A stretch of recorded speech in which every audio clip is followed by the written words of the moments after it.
All right, think back. The year is 2012. Mr. President, on your anniversary, I'm sure this was the Okay, well, most romantic not that 2012. Here with me. Okay, not that one either. No. No. No. No. No. No. No. No. No. No. No. Okay, stop. The year is 2012. And buying books with slightly different covers has come back into fashion. The culprit? Female main character with two brain-dead boys fawning over her. Dystopian. Usually. Legend. Divergent. Maze Runner. Matched. Saw this one on a lot of desks in middle school. You guys got some explaining to do. And of course, topping it all off, the Hunger Games series. And I'm talking about its prime. Like, the book series has had 2 years to simmer, and the movie adaptations were just coming out. This culminated into a huge win at the box office, and a huge loss for kids like me trying to get my reading points in middle school. Like, why couldn't they release Big Nate more frequently? Someone needs to get Lincoln Pierce on whatever Jeff Kinney was having at the time. I don't remember. Hello? Hello? These books in general were not necessarily a series for boys. The story and its themes can be appreciated by, whoever, whatever. Nothing wrong with a little dabbling in different genres, but then again, we're not seeing this for what it was. It was a catalyst, a jumping off point, an evolution for a more specific archetype. Horse girl. What, you never connected the dots? A saddle kind of looks like a brown leather jacket, wouldn't you say? Bows and arrows, doing this thing with your eyes. Whoops. After the first Hunger Game movie had stretched its legs, giving a whole generation of kids a new icon, it had a promising future for the rest of the decade. So brands like Hasbro, the popular toy manufacturer, knew that they needed to meet that generation's needs for the following years. At the time, their horse media, My Little Pony, Generation 4, had just reached 3 years on the market. And despite attracting a large audience of middle-aged men, It's called clopping. the horse girl market was shrinking and a new altered market need popped up. Whatever you wanted to call it, it was this. It was Katniss. It was looking perturbed in the woods. It was missions and overgrown dystopias. It was dark clothing, leather, boots. It was cement walls, just so many cement walls that it's literally in the name of one of the series. Hasbro knew this. They knew what they wanted. Plan A is simple. Just snag the IP, snag the intellectual property's toy-making rights, and print money for the next 5 years. Simple. Panic. You've just lost out on a partnership with the biggest franchise to your rival. File for bankruptcy. It's over, chat. We'll be lucky if we can maybe scoop the rights to Brave, releasing in a few months. No, Disney decided to go with Mattel for that one too. But wait. All Mattel produced for the Hunger Games franchise were a couple of Barbies, and they were collectibles more than anything else. That was it, with later action figures being produced by a different manufacturer altogether. Hold on, the deal was a sham. And it looked like Suzanne Collins, Lionsgate, or whoever dealt with the toy licensing wasn't going to budge any further. So then if there was no deal to be had, then there was no deal to be made. Buy! Sell! It's a bear market! But hold on, we still need to make something. Alright, gather round. Plan B. Step 1. Become an arms dealer. Let me explain this. If I want to be Spider-Man, the Hulk, the Stormtrooper, friggin' Optimus Prime, you better believe a children's prop toy has been made. So then how do you turn a boring recurve bow, also pretty dangerous, into a marketable trinket? Got 2 words for you. Plastic molds and pastel graphics. Best-selling toy. That's more than 2 words. You didn't say 2 words, you said quick to the point. You just said I got 2 words. So then we'll make it. We'll make the bow. You know what? We'll make it again. How about a smaller bow? A crossbow even. How about a crossbow with a revolving barrel because we said so? You know what? Add a second barrel and we'll make it back into a regular bow just to throw people off. That's like what? That's like 12 rounds in a giant heavy bow for kids? The parents are gonna hate it. The whole thing is gonna be taking up the entire cart. You have fun wrapping that for Christmas. They don't even make wrapping paper that big. This went on for several years. Re-releasing bows and blasters in different colors and themes. See, I thought the plot was lost a little bit when they released single-action revolvers with holsters, by the way. They released a pastel automatic drum gun with 20 rounds that took 4 AA batteries. It's the Nerf Rebelle Fearless Fire Blaster from Hasbro. Make sure you press the trigger all the way before letting go. Go covert and write secret information on the message dart. And decipher the top secret instructions using the decoder. The top secret instructions using the decoder. But to be fair, Nerf was also in that phase where if they thought that they could do it, they did it. And called it something like the Doominator. But blue, purple, pink, and white will only get you so far in the market. You can't just release the product. You gotta make the kids want it. So, step 2. Narrative. You've just created a new line of toys for an entirely new demographic. And while they have stories that include weaponry here and there, there's a surprisingly stark contrast between the films. We'll take Hunger Games for instance. Surprisingly tasteful choice in firearms.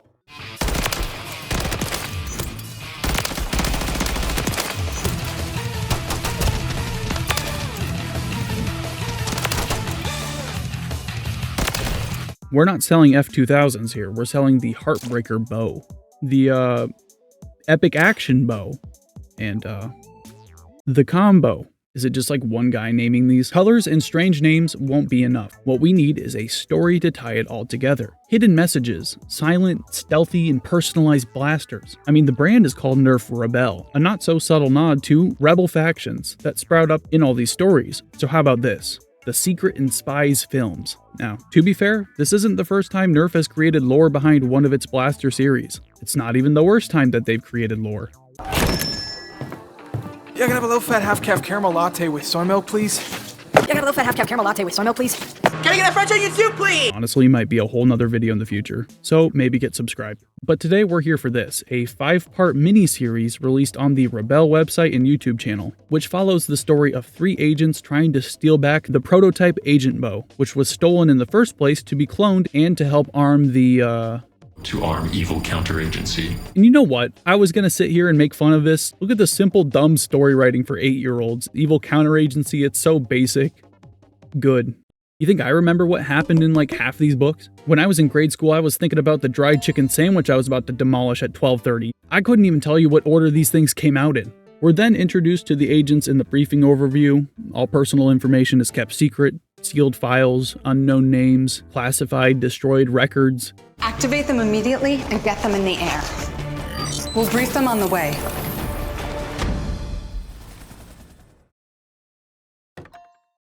Huge thanks to FlexiSpot for sponsoring the video. They sent over their E7 Plus Max, a 4-legged standing desk with 4 motors. And the sad part is that's not even overkill. If there's one thing I can't stand, it's monitor wobble. Going from 2 legs and 1 motor to this has been a night and day difference. We're talking 3 stage legs, added base supports, and well over 600 pounds of static capacity. Here's the entire setup, an extra desktop, monitor, and laptop. Let's add 2 50-pound dumbbells, my squeaky gaming chair, and me. And she'll put up with it. The top you're seeing here is a 63 by 30 rubberwood top in a maple colorway, but they offer a wide variety of sizes and materials to suit all your different price ranges and use cases. Not to mention you can just buy the frame alone. Not too many companies will let you buy half their product to suit your financial and customization needs. FlexiSpot has a 15-year warranty. That means your product is covered into 2040. They're running some decent discounts right now, and on top of that, you can use my code 50less for 50 less off of their E7 line. They've also got some other great furniture and add-on options, so if you get something else, just mention I sent you at checkout. Thanks again FlexiSpot for sending out the desk, and back to the video. Episode 2. Here's the lab, and here we are. That's quite a hike. Alright, well no wonder you can't afford R&D and you're stealing weaponry. I'm sure you're flat broke renting out this whole campus. You know what, the whole story makes a lot of sense now, I get it. You have this much space, and a supposed army that's just sitting around with no weaponry. Would actually have to be a lobotomized idiot. You couldn't have one person crack open Bose 101? Go outside and do a little field research? I don't know. It doesn't even need to look like a 90s sewing machine for kids. You guys can do what you want. We will be tracking your progress along the way. A wholesale rug outlet is a front. All right, which is it? Is it circular building with a lab? Is it dingy rug store, or is it underground base? This room is not in that building. This room is not in that building, and it's just not, and you know it. No one would expect anything sinister here. These prices sure are evil. What do you mean? You're not even like an adult, like you know what the rug market looks like in the 2010s. Messenger, come on. Shut up. Oh, there they are, the gray concrete walls. Hey, round of applause, first appearance. Welcome, agents of Nerf Rebelle. As I possess the director's coveted Agent Bo, I had no doubt she'd send her precious puppies to come and fetch it for her. But you are such good pups. Now, come to me, and I'll give you all a treat.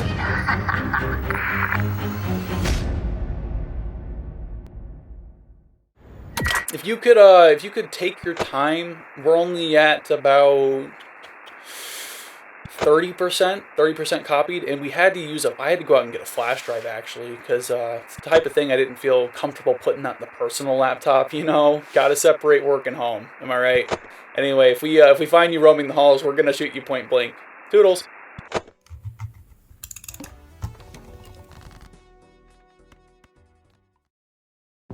Yep, it is a security job. We just need help protecting an utterly invaluable asset being stored in the center of the facility. We're not looking to station any guards there. I mean, we're paying for the whole space. You know, it's massive.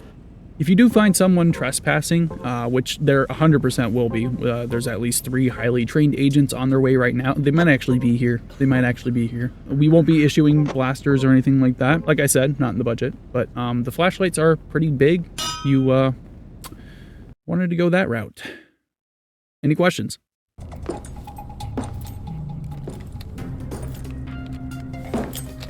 Oh, wait.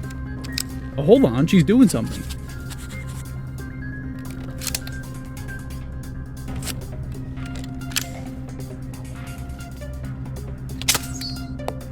All right.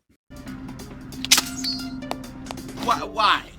Genuinely, bro, why? You're basically saying, hey, guys! Hey! Enemies! I'm right here, enemies! I'm like, you could not make any more noise.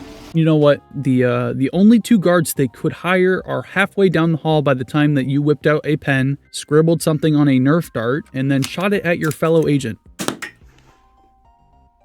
No, I'm calling that in. That sounds exactly like a Nerf gun. Here's the deal with the secret messages. Each dart that was included already has a secret message on it. You've also got the Nerf Rebelle logo just printed on these things. Take this. So if you did want to actually use this on whatever marker included blaster you had, you're stuck with a tiny writing space.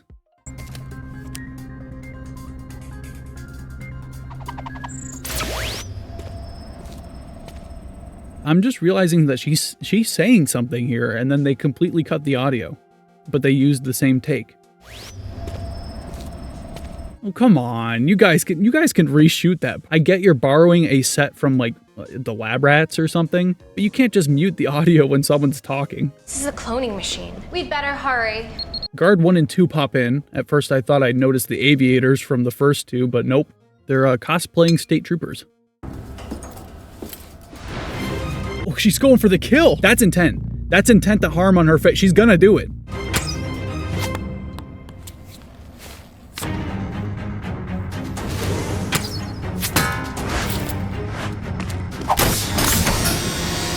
Oh my gosh, please, something happen!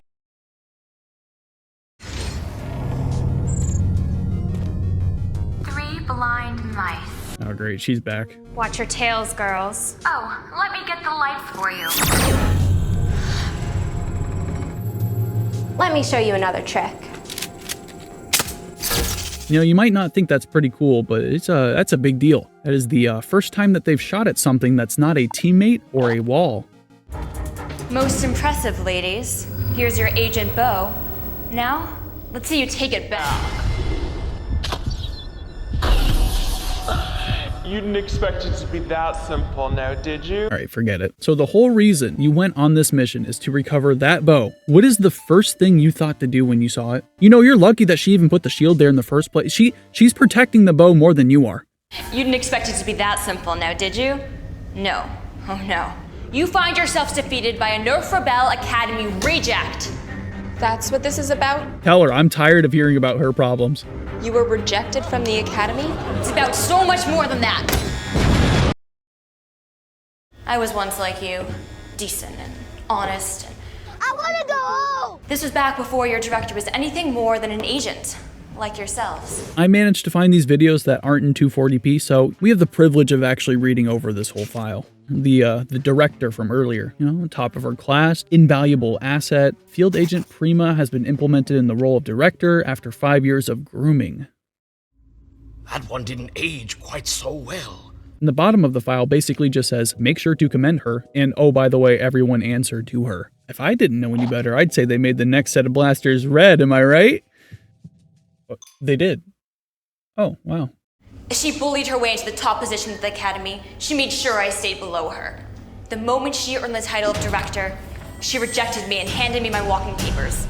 All right, this file is funnier. First paragraph, oh, she's a really good agent, top of her class. Second paragraph, she's great and all, but like, for instance, she's being really rebellious and that doesn't fit our organization. Is that right? They also put a burn notice on her, which if you didn't know, I didn't, I just learned this term. It's when an organization denounces an agent to other agencies, and then depending on how important that agent was, bounties are set up to take them out permanently. And there's a good chance you've actually seen this in some popular media, so it kinda all makes sense now. Now, this is my academy, and I will use it to destroy the director and her agents of Nerf Rebelle. No!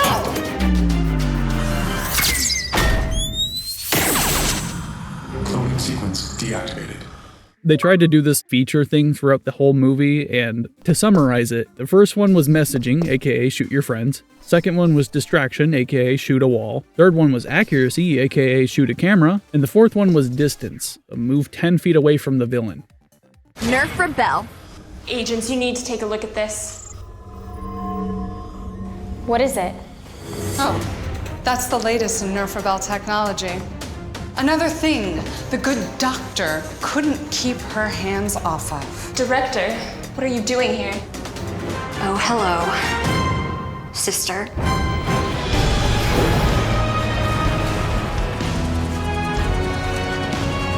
They were sisters? We have sealed, classified, top secret files. We're talking about date of birth, eye color, height, weight, and nowhere in the bio did we think it was important to, I don't know, mention that they were sisters. The main villain being related to the top dog isn't in a top secret file. Thank goodness we know she's from Pawtucket, Rhode Island. Oh, and that's where it ends. It's over now. That was it. It says more coming in 2015. It didn't. It's not on the back of any blaster box. The website's gone. It's wiped. I guess the only thing I have left to look at is whatever this thing was. And of course, these things are littered all over marketplaces. So, what is this? I'm not really sure what you do with...